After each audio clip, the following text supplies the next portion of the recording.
Koromo gi wamedo dhi nyime kod weche mamoko manyien ka wang'iyo motende kod weche mag pioula. Piny owacho mar kaunti ma Kisumu yango kenge mag medo keto ragruok kod midhiero mag oula ma medo nyoro gwenge mopogore opogore kaunti no. Kokalo oboke ma ochwoyo kogno kod gavana ma Kisumu Peter Anyang' Nyong'o, kaunti ma Kisumu bende okwayo bede migepe mag piny owacho mani kod ndeke mondo konygi e reso oganda ma pi odinonegi e mier. Koyango midhiero ma oula osekelo e kaunti ma Kisumu, gavana Anyang' Nyong'o olero ni ma ok tin ne ji 600 pi oula ogeng'onegi e mier, kuonde mag ohala kod ute mag thieth kama moko bende pi ogeng'onegi apeyni.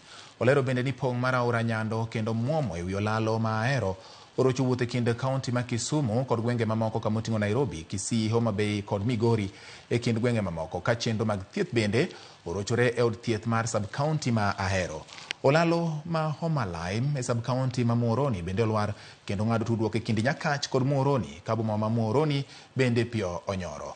Gavana Nyong'o koni gwenge mathoth koting'o Kabonyo, Kanyagwal, Ombaka, Sango kod Ombei pi oula okelo midhiero kendo rocho ngima jopiny.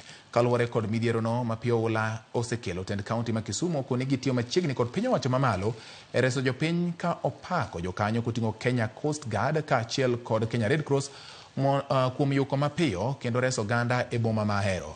Bende okoni gidhi tiyo gi yiedhi ma odesi e reso oganda, kopogore kod milion 4.8 ma gisetiyo godo e chwalo chiemb kony kaachiel kod mwandu mamoko ne ji ma oyudo midhiero. Gimedo keto kenge manyien mag chwalo kony ne ji ma oyudo chandruok. Kaunti ma Kisumu ogolo kwayo ne bede migepe mani kod ndeke koting'o jolweny KDF, bad migawo mochung' ne rito le mag bunge kaachiel kod bad migawo mar bunge mondo konygi gi ndekego mondo giresgo oganda.